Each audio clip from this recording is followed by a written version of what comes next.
Studymaster's log, Oth Liqattu 2559.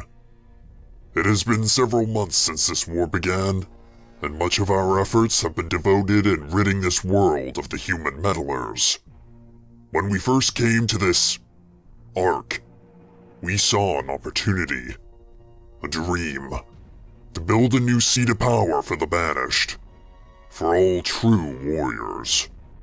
But these humans have been spoiling that prospect, setback after setback, failure after failure.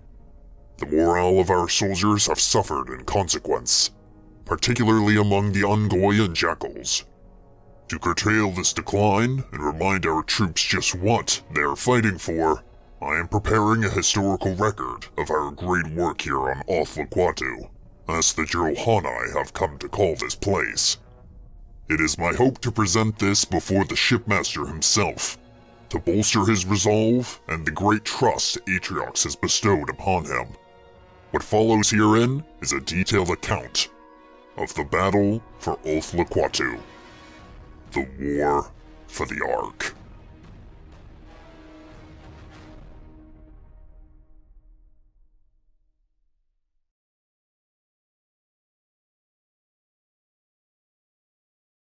In the cycles since the fall of the Covenant, the Banished have grown in number, grown in strength.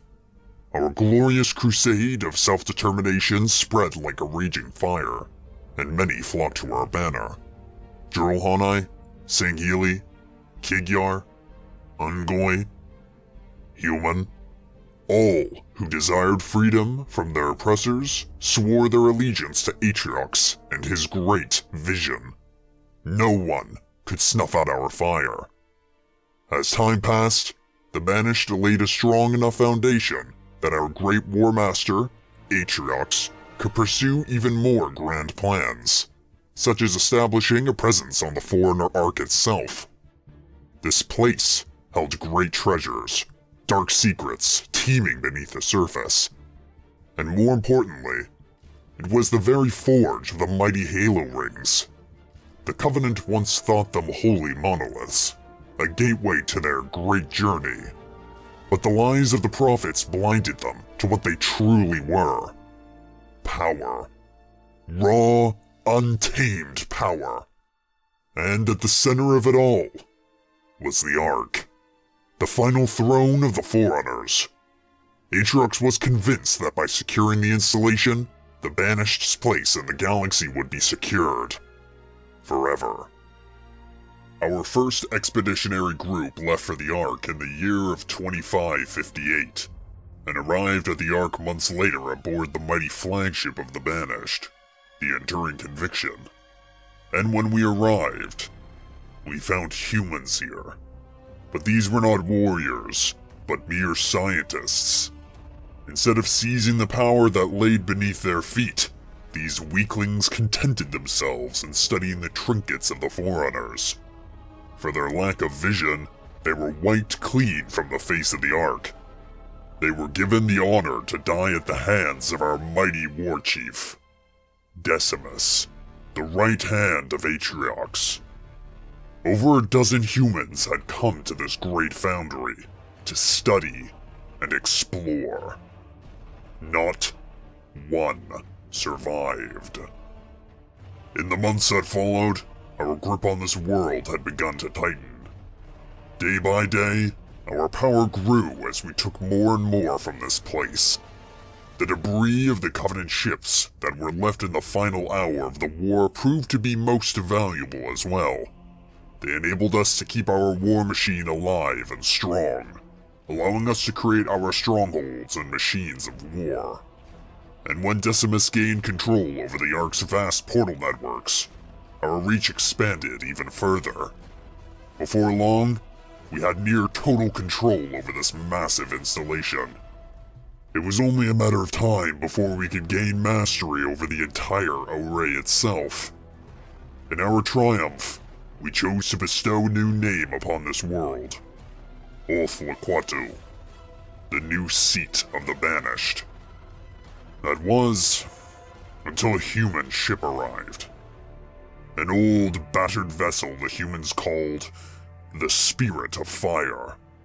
From what I could gather, the ship saw many of the earliest engagements during the War of Annihilation. It was during one of these engagements that their slipspace drive was lost and was left adrift for nearly 30 cycles. And somehow, the ship found its way here. At first, these humans were little more than a nuisance, destroying a few small outposts and refineries. Before long, however, they displayed the courage and skills of true warriors. They are but one ship, but fight with the ferocity of an entire fleet. And their leader was as shrewd as he was clever. The conflict that ensued lasted months and exacted grievous losses among our ranks. Among them was Decimus. The humans were quick to understand the importance of our portal network and moved quickly to nullify it. Through one of the Ark's cartographers, they discovered our portal control systems and besieged the fortifications surrounding it. The war chief fought fiercely in his mechanized armor, but for all his strength and ferocity, he was overwhelmed by the humans, and they destroyed our access to the portals. The loss of his second-in-command incited the War Master to take the fight to the human ship itself, with no greater weapon than the enduring conviction itself. Our carrier bore down upon the human vessel with fire and ruin, and would have put an end to this resistance for good and all. But it was not to be. Through trickery and deception, one of the Spartan demons snuck aboard the Conviction, killed its crew, and used its cleansing beam to awaken a wrath of the Ark Sentinels, who are sworn to guard and protect the Foundry at any cost. Swarms of these machines rose from the ground and surrounded our ship. One by one, they tore through the enduring Conviction, carving it in two, destroying the mighty Banished flagship, and the home of many of my clan brothers. With the destruction of our ship, both sides were now stranded on the Ark, locked into a bitter war of attrition, a fight that continues to this day, and the loss of our great Halo ring pushed our plans back even further. Yet, our will and determination remain undaunted. Even our enigmatic Lekgolo commander, the being known only as Colony, attempted to destroy the human ship through the use of an ancient foreigner fighter craft. However, an elite human strike force thwarted its plans and destroyed the ship. As the fight continued to escalate, so too did our need for materiel. To that end, Atriox deployed the Longshield clan, led by the warlord Pavium and his brazen sibling, Vordis, to the debris of High Charity, the shattered and flood-infested remains of the Covenant's once great capital. Despite the War Master's instructions not to enter the city itself, the siblings disobeyed him, and in their efforts to raid the festering halls of High Charity for its treasures, the fools unwittingly released the flood, forcing the Banished into a vast containment operation.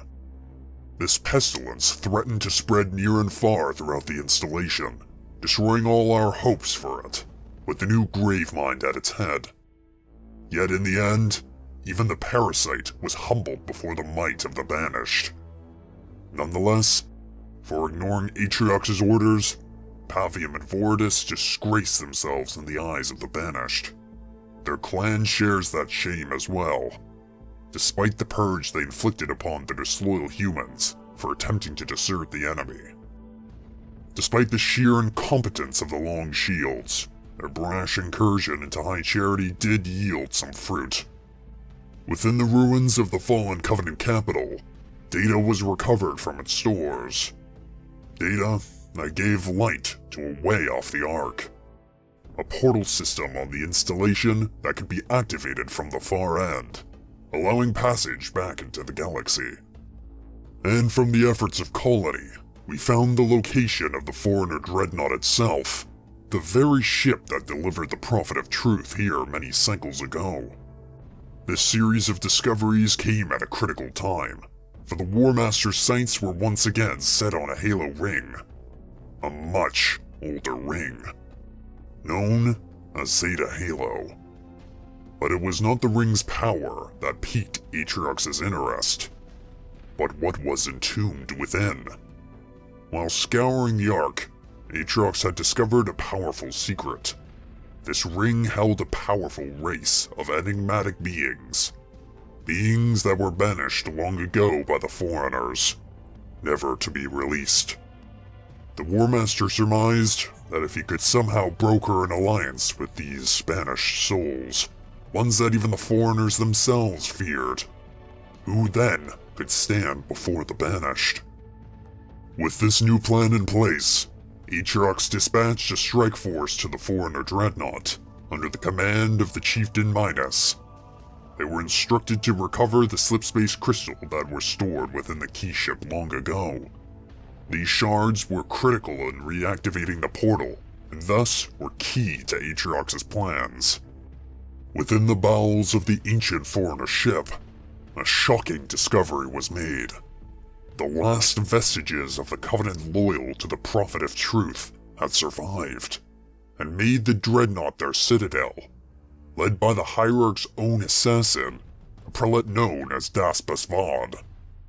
With the assistance of Zeratus the Scourge Maker and the Blade Master Alcro Vagadoon, Minas successfully recovered the shards, but stirred the Covenant loyalists out of their key ship as well.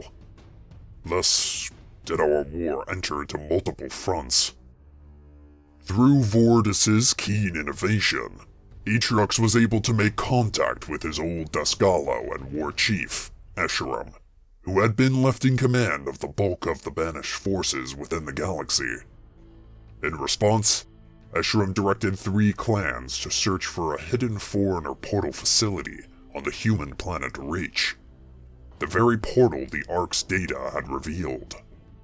Despite a fevered resistance from human forces on the glassed world, our forces successfully unearthed and activated the portal facility, opening the passage for Atriox and his chosen Exodus Guard to at last return to the galaxy and set his sights towards Zeta Halo. But he did not leave our forces without a command in place. Promising to fulfill his end of the bargain, our shipmaster, led Volier, deployed his military assets to the portal site and valiantly pushed back the Covenant loyalists and the human interlopers, allowing the banished full access, and thus enabling Atriox's return to the galaxy. This impressive victory placed Volier back in the favor of the War Master. In reward for his victory, he gave the shipmaster full control of the Banished's operation on the Ark until his return.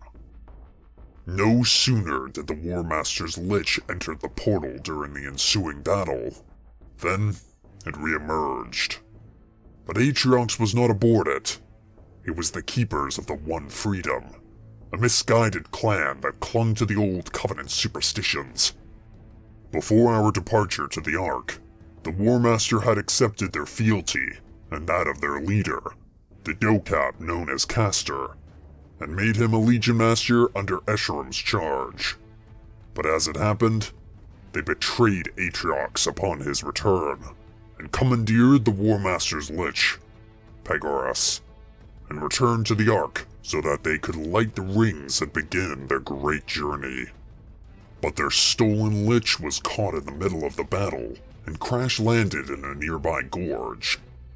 Unable to allocate our forces away from the portal, the shipmaster dispatched the Long Shields to find the renegade clan and put them to the sword.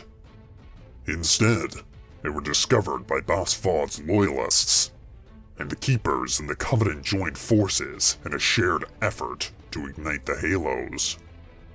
In a misguided attempt to regain the pride and glory of their clan, Pavium and Vordis moved to stop them. And so they did, wiping out the Keepers and pushing the Covenant forces into retreat. Or at least, that's what they told the shipmaster. Yet conveniently, their entire clan had been decimated in the attempt, leaving only the Longshield brothers as the sole survivors. However, Certain reports speak of 4 new humans creating some trouble among our forces. Humans that have never been seen before. 3 of which demonstrate the skills of a Spartan, but it matters not.